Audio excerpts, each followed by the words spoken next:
Olá, meu nome é Monísia Carvalho e eu sou assessora do Ministério Público do Estado do Piauí. O mês de maio é de suma importância no combate à exploração sexual contra crianças e adolescentes. Pensando nisso, o Ministério Público do Estado do Piauí, através da 2ª Promotoria de Justiça de Picos e da Promotoria de Justiça de Itainópolis, resolveram elaborar este projeto como forma de defender nossas crianças e adolescentes. Este projeto atinge Picos e macro-região, englobando as cidades de Aroeiras do Itaim, Bocaina, Dom Expedito Lopes, Geminiano, Francisco Santos, Monsenhor Hipólito, Paquetá, Santana do Piauí, Santo Antônio de Lisboa, Santa Cruz do Piauí, São José, São João da Canabrava, São Luís do Piauí, Sussuapara e o Alferraz, que também englobam Itainópolis, Isaías Coelho e Vera Mendes. Também atingirá a cidade de Jaicós, Campo Grande, Massapê, Patos. Espera-se com o projeto que conhecimentos gerais sobre o combate à exploração sexual contra crianças e adolescentes e a responsabilidade social e familiar sejam difundidas em prol da proteção efetiva e da garantia da prioridade absoluta. Iniciaremos nossa exposição com a promotora de justiça Itaniele Rotondo Sá. Bom, nós vamos trabalhar aqui, como a Monísia já falou, sobre a violência sexual contra crianças e adolescentes. Nosso objetivo é atingir o maior número possível de pessoas, tanto jovens, quanto os pais desses jovens, quanto pessoas da sociedade, para que a gente possa realmente fazer uma corrente de proteção. E para isso a gente vai trabalhar exatamente com a temática da violência sexual contra crianças e adolescentes. E a violência sexual abrange abuso sexual. E por que a gente está fazendo isso agora? Por conta do dia 18 de maio. O dia 18 de maio ele é emblemático porque aconteceu um assassinato, o assassinato da Araceli, em 1973, um assassinato que não foi efetivamente provada a autoria, que não chegou a haver condenação, mas que mobilizou todo um trabalho, levando em 2000 a ser publicada a Lei 9.970, que fez com que o dia 18 de maio, que foi exatamente o dia do desaparecimento dessa menina, fosse consagrado como o Dia Nacional de Combate e Enfrentamento ao Abuso e Exploração Sexual. Então, em homenagem a isso, e até para que a gente possa evitar que existam outras Araceles, a gente trabalha com a abordagem da violência sexual e da exploração sexual. O abuso sexual é a utilização da sexualidade de uma criança para a prática de qualquer tipo de ato de natureza sexual e geralmente é praticado por pessoas de extrema confiança dessa criança. Normalmente a gente pede para que os pais protejam os filhos das pessoas desconhecidas, mas quando se trata de violência sexual contra criança e adolescente, o maior algoz é geralmente pessoas de extrema confiança da criança. A exploração sexual, por seu turno, às vezes ela tem a finalidade de oferir lucro, de obter valor ou qualquer outro tipo de elemento de troca. Então também é coibida e deve ser evitada. Para isso é necessário ação efetiva, seja em rodovias, seja em estradas, seja dentro das escolas, sempre buscando efetivamente ver quem está praticando esse tipo de ato, coibir de forma séria o ato e efetivamente dar continuidade para segmento. Os casos e os índices que nós temos são chocantes e alarmantes. Nós temos mais de 17.500 casos por ano registrados, isso inclusive já está um pouco defasado, porque a última pesquisa é de 2016. 72% desses casos envolve o abuso sexual, que normalmente é intrafamiliar. Mais de 67% das situações envolvem meninas e 40% envolvem crianças de 0 a 11 anos, o que chama muito atenção e requer realmente um cuidado muito grande dos pais e dos cuidadores dentro dos seus lares. 62% dos agressores são homens. E a violência, ela acontece tanto dentro quanto fora de casa. E, infelizmente, a realidade mais triste é que a maior parte dos atos de violência são praticados por amigos, por vizinhos, por pais, por padrastos e de pessoas realmente que têm uma relação muito forte com a criança. Quais Quais são as formas de abuso sexual que nós encontramos? Comumente, a verbal, por meio de conversas de cunho e de índole sexual, telefonemas obscenos e às vezes até por via WhatsApp, utilizados com relação a crianças e adolescentes, inclusive às vezes por imagens e tudo, exibicionismo com a exposição de órgãos genitais de crianças e adolescentes, voyeurismo, observação dos órgãos sexuais de crianças e pela pornografia, né, divulgação de fotos, imagens. E a gente também pode ter abuso sexual com contato físico, que envolve realmente carícias, toques. Para eu ter um ato que nós nominamos de estupro, eu não necessariamente preciso ter realmente um ato sexual praticado, mas eu preciso que haja toques em regiões íntimas, a relação sexual propriamente dita, atos de toque na genitália, no sexo, né? Com mãos e com alguns objetos também. Então, mas sempre levando a esse contato físico. Quais são os sinais de alerta? E esses aqui precisam ser bem identificados, não só pelos pais, mas também dentro das escolas, por pessoas próximas à criança, pelos próprios professores. Há uma mudança de comportamento da criança quando ela está sofrendo e sendo vítima da violência sexual. Ela pode apresentar um comportamento mais arredio, ela pode ficar mais distante, às vezes ela é uma criança muito alegre, de repente ela muda o comportamento. Uma criança que começa a chorar sem um motivo aparente, uma criança que fica mais irritada, mais agressiva, uma criança que demonstra medo constante, às vezes um medo muito grande também do adulto, uma dificuldade de se relacionar com outras pessoas, um receio de ficar só, às vezes começa a ter reflexo na produtividade escolar, na baixa das notas, mudanças, né, de apetite, às vezes uma falta de apetite, às vezes um excesso de apetite. Outra coisa muito comum são as perturbações noturnas, pesadelos que não aconteciam, situações que fazem com que a criança não consiga ter um sono tranquilo. Também há um outro ponto muito forte, às vezes, que é da culpabilização. Infelizmente, a criança não entende direito como é que as coisas estão acontecendo e ela acaba acreditando que ela tem uma participação ativa naquele tipo de ato. Então, ela se sente culpada. Culpada não só, muitas vezes, porque está permitindo o ato, mas porque também estaria traindo o seu pai ou a sua mãe, dependendo do contexto da situação. Um outro ponto também que infelizmente acontece, e aí também muito alarmante, fugas e evasões do domicílio, da casa, automutilação e tentativas de suicídio. Outros pontos mais evidentes são relacionados a lesões que deixam marcas, que deixam registros, hematomas, machucados, lesões na região genital e na região anal, algum tipo de secreção na calcinha, na cueca, algum tipo de sangue, algo que denote que aquela criança sofreu algum tipo de contato que chegou a ferir e machucar. Secreções vaginais diferentes ou secreções penianas também diferentes, infecções urinárias estranhas e até muitas vezes de repetição, gestação, doenças sexualmente transmissíveis e às vezes algumas dificuldades no próprio caminhar. Um fator isolado ele não é suficiente para caracterizar a prática, né, do abuso, mas quando você soma alguns fatores, às vezes uns físicos, às vezes outros com relação ao comportamento, é importante que se observe. É interessante, inclusive, que dentro das escolas, os professores observem o que está sendo escrito nas redações escolares, observem como é que está sendo o relacionamento dessa criança com outras pessoas, porque às vezes elas deixam sinais sutis, mas que se você observar com detalhe, como é que aquela criança se reporta ao pai, como é que ela se reporta à mãe, é possível você identificar que algo está diferente. E é muito importante que se observe um período, um processo. Qual o tempo? Né? 6 meses, 7 meses, 10 meses, 1 ano, você ficar observando aquela criança e as mudanças de comportamento que acabam sendo diferenciadas. Então, o que se faz? Quando se tem suspeita da violência, do abuso sexual, procure, né, um conselho tutelar, procure o CREAS, procure a Delegacia de Proteção da Criança e do Adolescente, procure o Ministério Público, procure a vara da Justiça da sua cidade, ou então até mesmo, se já tiver uma vara especializada na infância e juventude, procure e também utilize o Disque 100.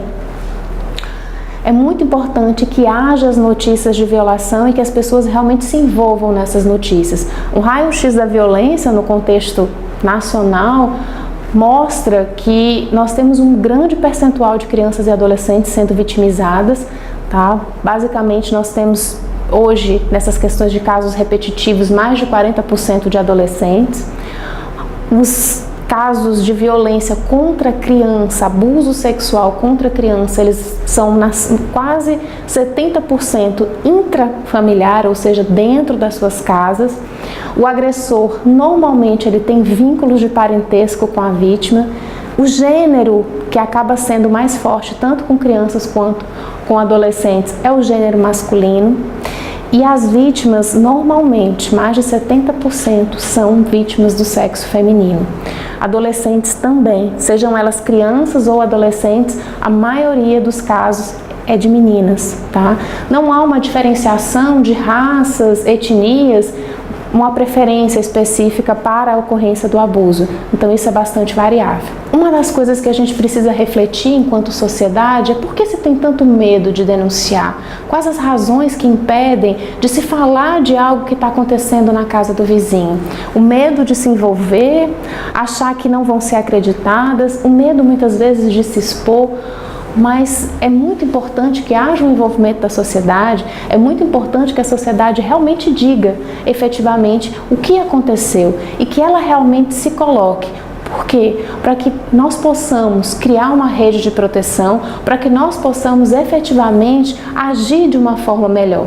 É importante, inclusive, quando se fala nas notícias de fato, ser bastante específico e bastante pontual, observando que, normalmente, um abusador, ele volta a repetir o seu comportamento. Então, a sociedade precisa abrir os olhos. Essa causa não é uma causa isolada de uma vítima específica, mas é uma causa que abrange e que envolve toda a comunidade. A doutora Romana vai trazer para a gente agora mais uma abordagem específica sobre a temática, falando mais sobre a violência sexual na infância, falando sobre os tipos de crimes existentes, tudo com a finalidade de que a gente possa aproximar cada vez mais o Ministério Público da sociedade e que a gente possa realmente mostrar para vocês que todos nós somos parceiros nessa causa, no enfrentamento da violência sexual contra crianças e adolescentes. Olá, tudo bom? Meu nome é Romana Leite Vieira, sou promotora de justiça titular de Itainópolis e atualmente estou respondendo pela Promotoria de Justiça de Jaicós. Inicialmente eu gostaria de agradecer o convite da doutora Itaniele para participar desse vídeo, tendo em vista a suma importância da matéria abordada e principalmente com o intuito de fazer com que a matéria seja debatida por toda a sociedade e abrange o maior número de municípios. Sendo assim, fica aqui meu agradecimento à doutora Itaniele e também à Monísia, que está nos assessorando nesse momento. Bom, a doutora Itaniele já falou sobre alguns temas com relação a por que as pessoas não denunciam, por que esse tabu na sociedade. Bom, existe muito, nas cidades pequenas principalmente, todo mundo se conhece, todo mundo sabe quem é quem, a gente sabe que tem muitas histórias, então alguns pais, principalmente os pais, ficam receosos de expor aquela criança. Mas é necessário dizer que o processo que averigua esse tipo de conduta criminosa é sigiloso e qualquer tipo de exposição da criança no meio externo pode configurar conduta criminosa. Então, senhores, é necessário frisar que qualquer tipo de denúncia vai ficar restrita tão somente ao Poder Judiciário, ao Ministério Público, à defesa do acusado e à rede de proteção à criança e adolescente, que seria o NASF, o CRAS, o Conselho Tutelar e qualquer outro tipo de órgão. Sendo assim, não há receio, não há por que ter receio de exposição da criança. Outro ponto também a ser abordado é com relação ao medo de possíveis agressões, possíveis retaliações do acusado. Aqui também é importante ressaltar que existe o programa de proteção às testemunhas também, existe previsão legal nesse sentido e existe todo um respaldo para que aquele denunciante não venha a ser exposto. Por isso a importância do Disque 100. O Disque 100 ele permite denúncias anônimas. Então ele permite também que as pessoas possam trazer essas informações à tona sem que haja nenhum tipo de exposição do denunciante. Então, senhores, é importante frisar, a criança e adolescente ela é resguardada pelo sigilo do processo criminal, assim como também o denunciante é resguardado. Esse tipo de denúncia não precisa ser só no Disque 100, pode também ser na Promotoria de Justiça. E o promotor de justiça ele fica responsável pelo anonimato do denunciante. Bom, senhores, nós agora vamos falar sobre as condutas criminais em espécie. primeiro deles é o crime de estupro de vulnerável. Eu vou ler para os senhores a tipificação prevista no Código Penal. Artigo 217-A do Código Penal. Ter conjunção carnal ou praticar outro ato libidinoso com menor de 14 anos. Pena de reclusão de 8 a 15 anos. Aqui o tipo penal fala tanto na relação sexual com penetração, assim como qualquer outro tipo de ato libidinoso. Por exemplo, uma carícia, um toque indevido. Outro ponto a ser destacado é com relação à idade. É necessário que haja a vítima seja menor de 14 anos de idade. Aqui não importa se a vítima consentiu ou não. O importante é que seja menor de 14 anos. Próxima conduta diz respeito à exploração sexual comercial de crianças e adolescentes. Diz o artigo: submeter, induzir ou atrair à prostituição ou outra forma de exploração sexual alguém menor de 18 anos de idade que por enfermidade ou deficiência mental não tenha o necessário discernimento para a prática do ato, facilitá-la, impedir ou dificultar que a adolescente que a abandone. Bom, aqui, senhores, é necessário diferenciar. Enquanto no primeiro não havia uma conotação comercial, aqui o intuito é lucrar. Como a doutora Itaniele falou, existe a diferença entre abuso sexual e exploração sexual. Na exploração, há intuito de lucro. O próximo crime fala sobre corrupção de menores, que é induzir alguém menor de 14 anos a satisfazer a lascívia de outrem, ou seja, não é o criminoso que está cometendo o ato com a criança ou adolescente, mas sim ele induz a criança a cometer com outra pessoa. O próximo crime fala sobre satisfação de lascívia mediante presença de criança ou adolescente. Aqui o ato se dá com a presença da criança ou do adolescente, não que ele vá participar do fato em si, mas ele vai presenciar e vai assistir. Existe também o crime de divulgação de cena de estupro ou cena de estupro de vulnerável, ou de cena de sexo ou pornografia. Aqui é qualquer tipo de conduta que exponha a criança ou adolescente na mídia, ou na internet, ou na televisão, ou através de vídeos, através de DVDs, e a pena é de reclusão de 1 ano a 5 anos. Nós vamos falar sobre alguns mitos que existem na sociedade a respeito do abuso sexual. O primeiro deles diz: se não há marcas físicas, não há abuso, o que é uma mentira. Como nós já falamos anteriormente, um estupro de vulnerável nem sempre acontece com a penetração, às vezes com algum ato libidinoso. O que seria isso? Carícias, toques indevidos de cunho sexual, que violam a integridade da criança e do adolescente. Outro mito diz respeito a somente meninas são abusadas sexualmente, também outra mentira. Recentemente eu peguei um caso na comarca de Tainópolis em que um menino foi abusado pelo avô. Então não necessariamente o sexo determina se houve ou não abuso. Meninos também podem sofrer esse tipo de violência sexual. O terceiro mito diz: somente homens abusam de crianças. Outra falácia, vez que mulheres também podem ser autoras desse tipo de crime. O outro mito diz respeito: o abusador é um estranho. Aqui eu acho que é a maior mentira que existe nessa temática. Normalmente, acho que 99% dos casos que eu já peguei, os abusadores são necessariamente pessoas da família, são pessoas muito próximas. E se não são familiares, são vizinhos. Por isso a necessidade da família e da sociedade manter esse constante cuidado com a criança e o adolescente, a fim de que não haja esse tipo de conduta por parentes, vizinhos, etc. O próximo mito diz: a criança não se recordará do abuso e crescerá sadia. Outra mentira. Esse tipo de conduta, esse tipo de abuso, ela pode criar um dano psicológico muito sério, muito grave na criança. E se a gente não tiver o cuidado, se a gente não tiver o discernimento para acompanhar, pode causar algum tipo de problema no futuro.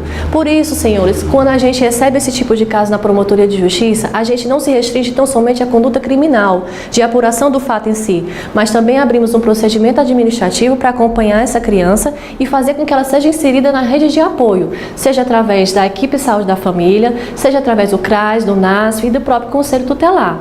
É necessário que essa criança se sinta acolhida no seio familiar, no seio da escola, da sociedade, da vizinhança, para que ela possa vir a superar esse trauma e ter o seu desenvolvimento pleno.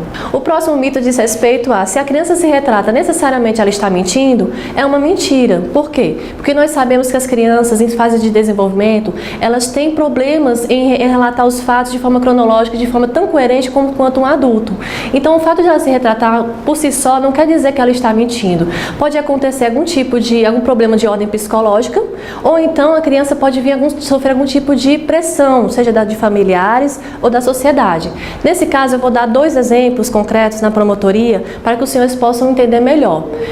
Inicialmente, devemos falar sobre o depoimento sem dano. É necessário e é previsto em lei que todo depoimento de criança e adolescente seja acompanhado por um profissional da área de psicologia. Por quê? Porque o profissional profissional ele tem como extrair da criança elementos conforme a sua formação, elementos concretos para que possa auxiliar o magistrado e o promotor de justiça e a própria defesa.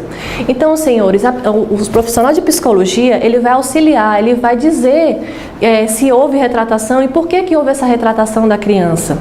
Outro exemplo que eu gostaria de tratar com os senhores também diz respeito a um caso que eu peguei em Cristino Castro, no começo da minha carreira. Era uma adolescente que denunciou o tio por abuso sexual e no decorrer da instrução processual, essa adolescente se retratou. O que houve realmente prejuízos à instrução do processo, mas o que eu pude perceber é que naquele caso específico, a adolescente recebeu grande influência por parte da sociedade e por parte da família. Todos os familiares estavam no fórum para beneficiar, para apoiar o réu e não a adolescente. E adiante eu irei falar a respeito do papel da sociedade, papel da família, a fim de que possa acolher as crianças e adolescentes que são vítimas de abuso. Se aquela criança não se sentir acolhida no meio em que vive, dificilmente ela irá denunciar. E se ela denunciar e não receber o apoio necessário, ela pode vir a se retratar. Então é preciso que tenhamos muito cuidado com relação a isso, a retratação da criança, porque nem sempre ela está mentindo, não necessariamente. Ela pode estar sofrendo algum tipo de problema psicológico de se expressar, ou então ele ficar com medo e não conseguir contar os fatos tal como ocorreram. O próximo mito: a criança ou adolescente cooperou com o ofensor. Aqui nós devemos ter em mente que crianças e adolescentes são sujeitos de direito e estão em fase de desenvolvimento. Aqui não há culpa da vítima, não há por que colocar a vítima como coautora do fato. E se é menor de 14 anos, ela não tem um desenvolvimento pleno, ela não pode ser responsabilizada pelos atos que cometeu, mas sim o agressor, que normalmente se utiliza da relação de convívio, da relação de confiança e induz aquela criança ou adolescente. Não só no seio familiar ou vizinhança, mas também na escola. Recentemente nós pegamos um caso em Tainópolis que um professor, ele estava abusando das crianças, ele se utilizava da autoridade de professor para isso. Então, não temos como dizer, aquela criança deixou aquele adolescente consentir. Não é bem assim. Ela é uma pessoa em fase de desenvolvimento e não pode ser responsabilizada pelos seus atos, porque ela não tem noção da sexualidade ainda. Diferente se acima de 14 anos ela consentir com o ato, aí não temos crime em espécie. Okay? Bom, o próximo mito: os danos causados pela violência sofrida pela criança ou adolescente são irrecuperáveis. Outra mentira, como eu falei anteriormente, se houver o acompanhamento da família, o acompanhamento da equipe da saúde da família, o acompanhamento da rede de apoio, essa criança tem tudo para se recuperar. Para algumas crianças pode ser mais difícil, para outras nem tanto, mas é necessário que haja acompanhamento, que a rede de apoio esteja presente, para que esse ser possa se desenvolver plenamente. Nós vamos falar agora sobre os mecanismos de comunicação. Aqui a doutora Itaniele já falou sobre alguns, eu vou continuar falando, e o primeiro deles é o Disque 100. Através do Disque 100, o denunciante tem seus dados pessoais preservados e aquela informação é dirigida aos órgãos de proteção, Ministério Público e Conselho Tutelar. Trata-se de um mecanismo muito importante e que tem ajudado bastante nesses tipos de abusos. Nós temos também a delegacia, que é a Polícia Civil, que a pessoa pode se dirigir até ela e prestar boletim de ocorrência. É importante ressaltar que, infelizmente, nem todas as comarcas, todas as cidades do estado do Piauí contam com uma delegacia. Por tal razão, nós temos outros mecanismos. Temos também a Polícia Militar, que pode ser acionada. Temos o Conselho Tutelar, que é o órgão mais próximo da sociedade, está em parceria com o Ministério Público. Nós temos o próprio Ministério Público, através das promotorias de justiça. E temos também a Defensoria Pública, que é um órgão parceiro, assim como escolas, postos de saúde, vizinhos, a sociedade como um todo. É importante notar que todos temos responsabilidades acerca dessa matéria. Todos nós devemos ser responsabilizados caso saibamos de algo, saibamos que há um ato, um abuso contra uma criança ou adolescente e não fazemos nada. Bom, aproveitando aqui o gancho a respeito da responsabilidade da sociedade nesse ponto, eu quero focar com os senhores agora sobre a família, o papel da família. Como eu falei anteriormente, uma criança, para que possa vir a denunciar, ela tem que se sentir acolhida, ela tem que ter uma relação de confiança com aquela pessoa que ela vai falar. seja na família, seja na vizinhança, seja com amigos, seja com a escola. Então a família, que é a célula da sociedade, ela tem extrema importância nesse ponto. Constantemente eu recebo reclamações e pedidos, tanto das escolas quanto das secretarias de educação, de saúde, dos próprios profissionais de saúde também, para que possamos trabalhar a família, que hoje em dia, nós sabemos, muitas estão desestruturadas. Eu não vou nem entrar na questão do papel do pai e da mãe enquanto gênero, homem, mulher, ou então até mesmo por questões econômicas. Nada disso é justificativa para que os pais ou os responsáveis legais, como tios, avós, sejam omissos. Aqui nós vamos dar enfoque com relação ao abuso sexual e à exploração sexual, mas isso vale para tudo, vale para a educação, para a alimentação, cuidados com higiene, cuidados gerais, cuidados com relação à escola. Os professores reclamam muito que a educação ela é jogada para o colégio, quando na verdade deveria se iniciar no seio familiar. E vale ressaltar que os pais ou responsáveis legais que sejam omissos podem vir sim a ser responsabilizados criminalmente. Nós temos os crimes de abandono de incapaz, abandono material de incapaz e abandono intelectual de incapaz. O abandono material é quando o responsável legal ele não provê à criança, que não fornece alimentação ou os cuidados necessários para o seu desenvolvimento, ele vai vir ser responsabilizado. Da mesma forma, se os pais ou os responsáveis legais não providenciam que a criança frequente a escola, que participe das atividades da escola, enfim, que não propiciem que a criança participe daquele ambiente, podem vir também a ser responsabilizados. Outro sim, é importante ressaltar o papel de toda a sociedade, como eu disse anteriormente, quanto à denúncia, não só os pais, mas também profissionais da área de saúde e profissionais da área da educação que tenham conhecimento de algum fato estranho com relação àquela criança, não só marcas físicas, mas comportamentais também, se o rendimento escolar caiu, se aquela criança ou adolescente ela está mais quieta, está mais calada, coisa que não era comum, não era do feitio dela, devem denunciar. E assim, uma vez denunciando, o Ministério Público, com os órgãos de parceria, irão tomar as providências cabíveis. Sendo assim, senhores, eu encerro aqui a minha fala. Mais uma vez eu agradeço aqui a oportunidade, a doutora Itaniele, a equipe da 2ª Promotoria de Justiça de Picos e coloco as promotorias de justiça de Itainópolis e Jaicós à disposição de todos. Obrigada.